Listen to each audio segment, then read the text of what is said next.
Hello student, कैसे हैं आप सब। एक बार पुनः आप सभी का आपके अपने चैनल पर स्वागत है। और आज है टेंस के बारे में चर्चा करेंगे। टेंस में आज देखेंगे पास्ट इंडेफिनिट टेंस। यदि टेंस की बात की जाए तो टेंस का अर्थ होता है काल, अर्थात समय का बोध कराने वाला शब्द ही टेंस कहलाता है।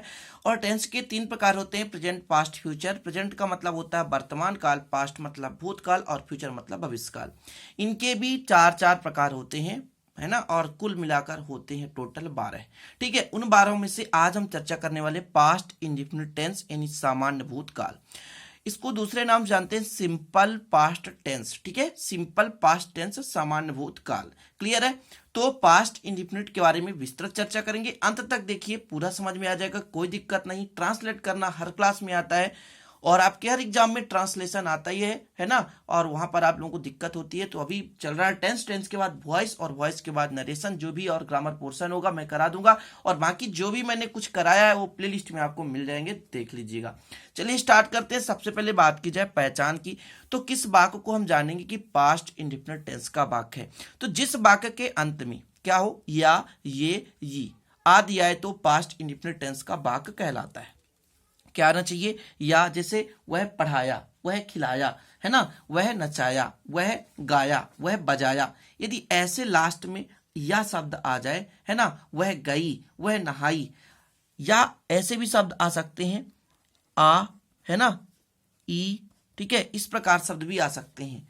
खाया, नाचा, आ रहा है ना, नाचा, आ शब्द आ रहा है। ठीक है, तब पर भी वहां जो है पास्ट इंडेफिनिट टेंस कहलाएगा।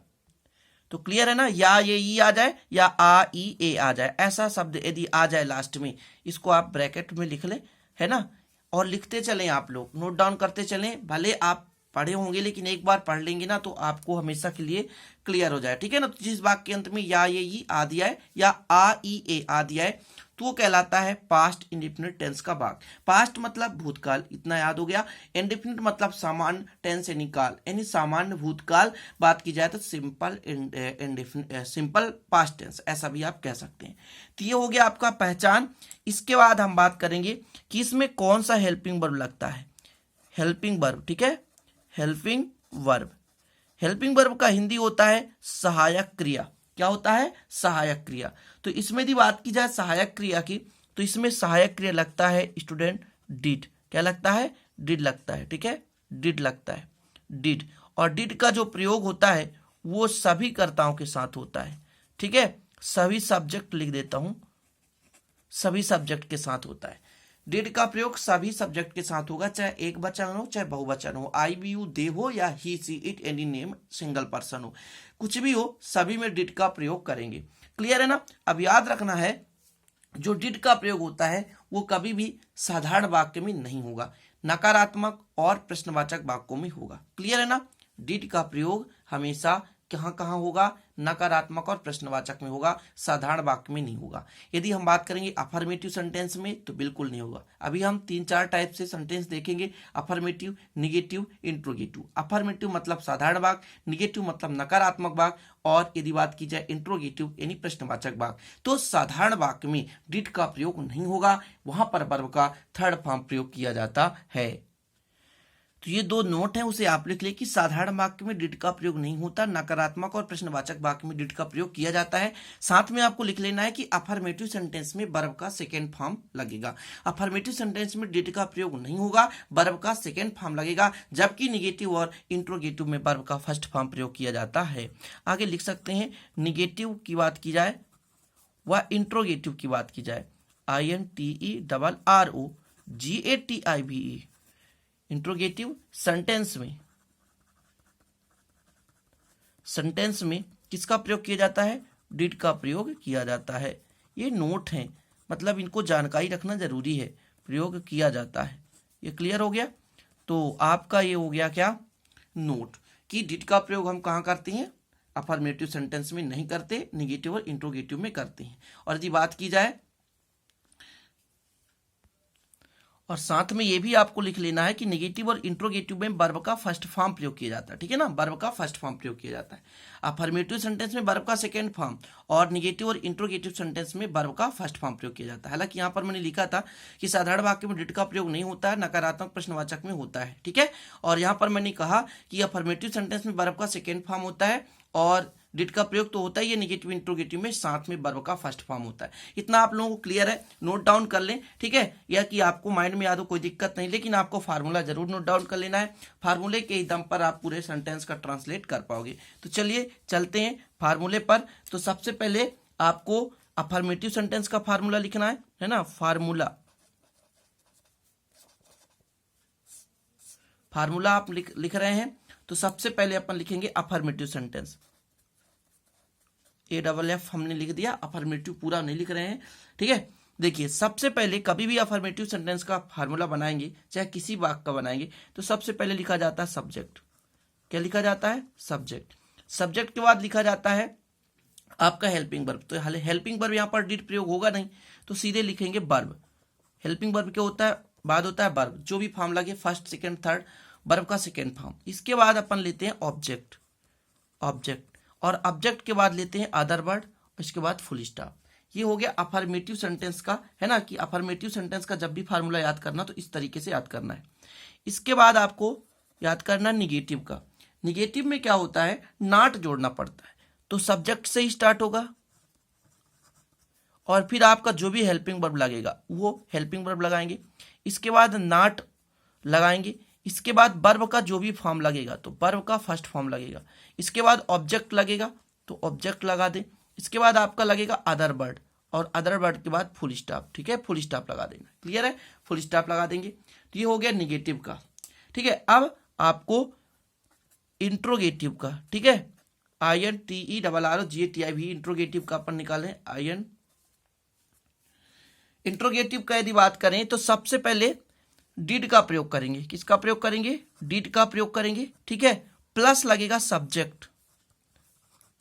सब्जेक्ट, इसके बाद जो आपका वर्ब है वो वर्ब का फर्स्ट फॉर्म लगेगा, फिर इसके बाद यदि ऑब्जेक्ट है तो ऑब्जेक्ट लगेगा, इसके बाद यदि अदर वर्ड है तो अदर वर्ड, और इसके बाद क्वेश्चन मार्क। लेकिन ध्यान रहे जब भी क्वेश्चन वर्ड मध्य में हो, जैसे वह कहां गया तो कहां बीच में है, तब हम जो भी कहां का WH वर्ड होगा, WH वर्ड, उसको पहले लिखेंगे, इसके बाद लगाएंगे डिड, इसके बाद लगाएंगे सब्जेक्ट, ठीक है, इसके बाद लगाएंगे वर्ब, इसके बाद लगाएंगे ऑब्जेक्ट, और इसके बाद लगाएंगे अदर वर्ड, और फिर क्वेश्चन मार्क। ध्यान रहे यदि WH वर्ड कहाँ हो? बीच पर हो, मध्य में हो, तब फिर हम वहां पर जो यूज करेंगे फार्मूला, इसको यूज करेंगे, WH वर्ड पहले होगा, ठीक है। ये चीज क्लियर हो गया। अब हमको सीखना है कि जब नकारात्मक भी हो प्रश्नवाचक भी हो, ठीक है, मतलब इंट्रोगेटिव और निगेटिव दोनों चीजें हों, ध्यान रखना है। IN का मतलब है इंट्रोगेटिव निगेटिव दोनों चीजें हों, ठीक है। तो ध्यान रखें, सबसे पहले अपन लगाएंगे क्या? लगाएंगे डिड, ठीक है, डिड, और चाहे तो आप नॉट लगा दें, ठीक है। इसके बाद सब्जेक्ट लगा दें, सब्जेक्ट प्लस वर्ब का first form plus object plus other word, और आपका ये क्वेश्चन मार्क। लेकिन इसी का दूसरा रूप ऐसा भी होता है, डिड लगाएंगे प्लस सब्जेक्ट लगा सकते हैं, ठीक है, और सब्जेक्ट के बाद आप नॉट लगाते हैं, ये कंफर्ट होता है, ठीक है। इसको आप लोग याद कर लें, कुछ भी नहीं है, थोड़ा सा चेंज है। फिर वर्ब का फर्स्ट फॉर्म, फिर लगाएंगे ऑब्जेक्ट, और इसके बाद अदर वर्ड, और इसके बाद क्वेश्चन मार्क।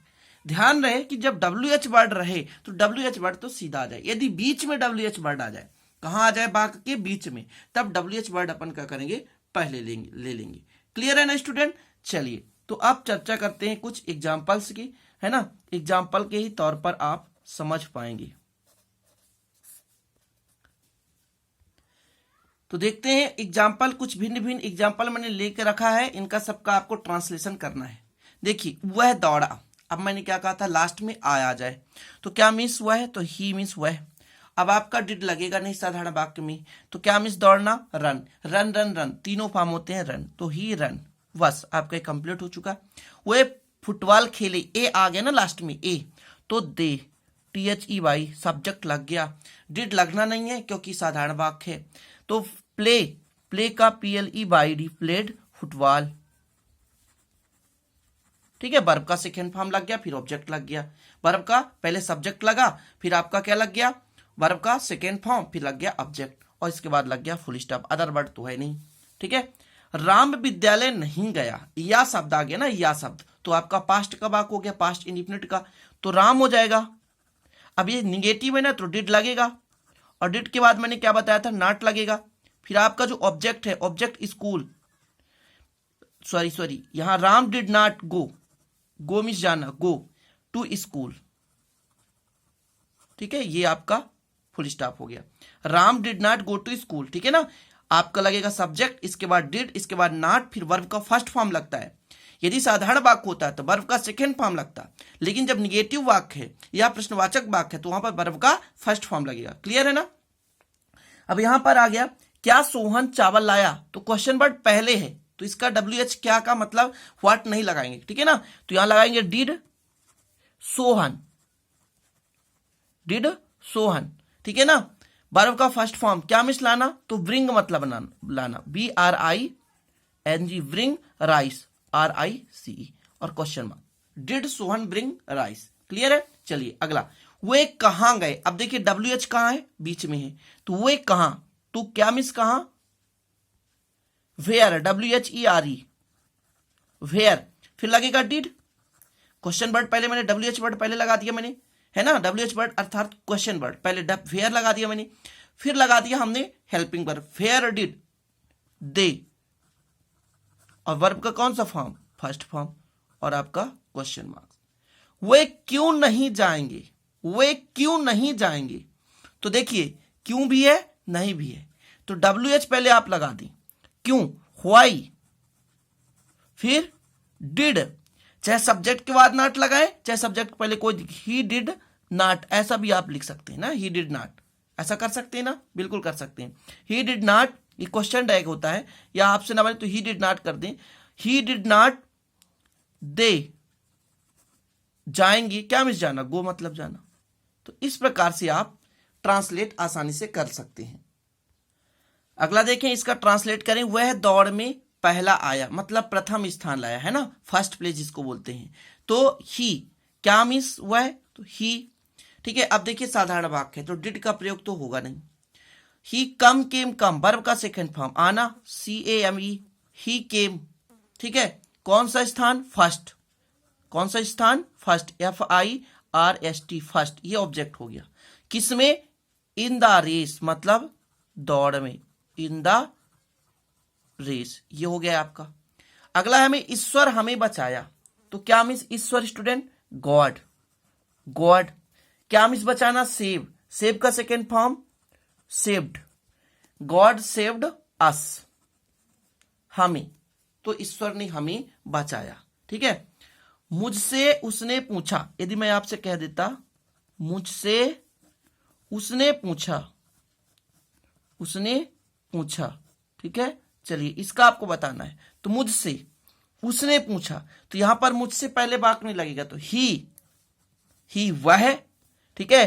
पूछना, आस्क, सेकेंड फॉर्म आस्क्ड या आस्क्ड, ठीक है, किससे, मुझसे, तो मी, ये हो गया ट्रांसलेशन, ठीक है ना। इस प्रकार से आप आसानी से कर पाएंगे। और कई एग्जाम्पल है, अक्सर एग्जाम्पल जो है साधारण वाक्य पूछा जाता है, निगेटिव इंट्रोगेटिव बहुत कम होता है जो कि पूछा जाए। अक्सर आप किसी भी पेपर को उठा के देख लें, 10th 9th 11th 12th सब में ट्रांसलेशन आता है, और ट्रांसलेशन में हमेशा साधारण वाक्य ही पूछा जाता है।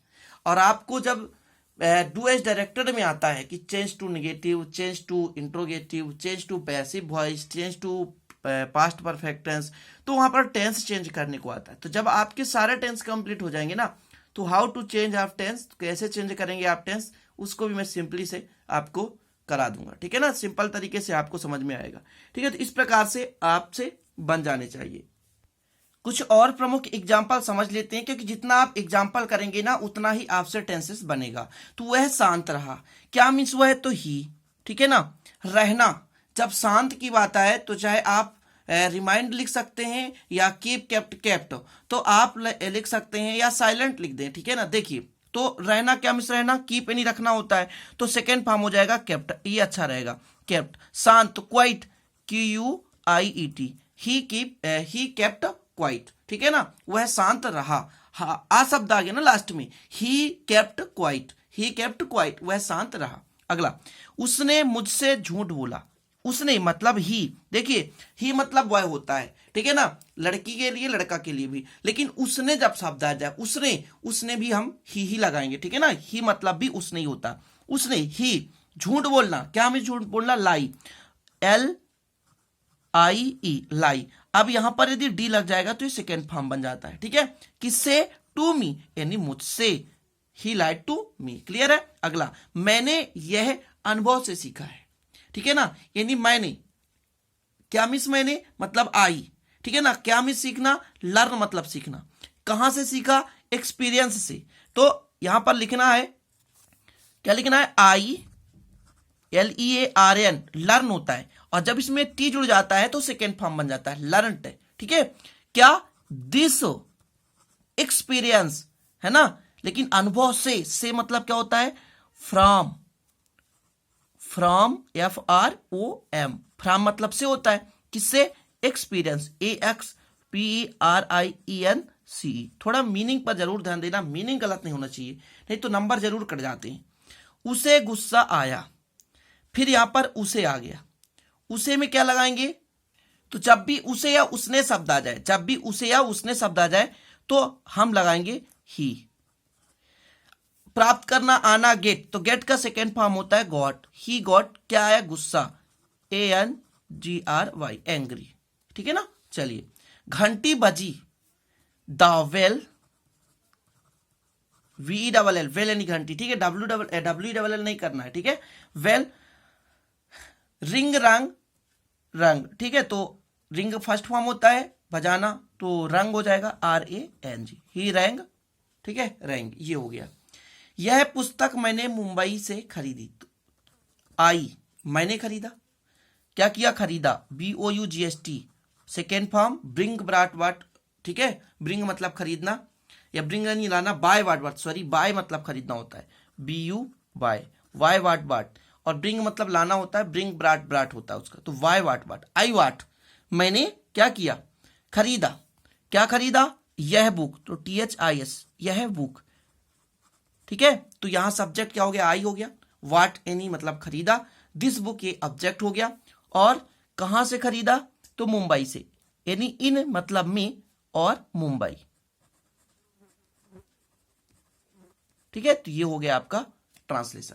तो स्टूडेंट काफी लंबा वीडियो हो चुका है, तो आशा करता हूं इसमें जो भी वर्ड्स होंगे और जो भी यदि मीनिंग आपसे नहीं बनता तो उसे बेहतरीन लिख लें और उसे याद कर लें, तभी आपसे ट्रांसलेट करना आएगा और साथ में आप तभी इंग्लिश स्पीच भी सीख पाएंगे, ठीक है। तो आशा करता हूं ये वीडियो आपको अच्छा लगा हो, अच्छा लगे तो लाइक कर दीजिए, दोस्तों के साथ शेयर करिए, नए हैं तो चैनल को सब्सक्राइब कर बेल आइकन प्रेस करिए ताकि इसी प्रकार का वीडियो सबसे पहले लेटेस्ट आपको प्राप्त होता रहे। चलते मिलते वीडियो नए टॉपिक के साथ, तब तक के लिए जय हिंद, वंदे मातरम।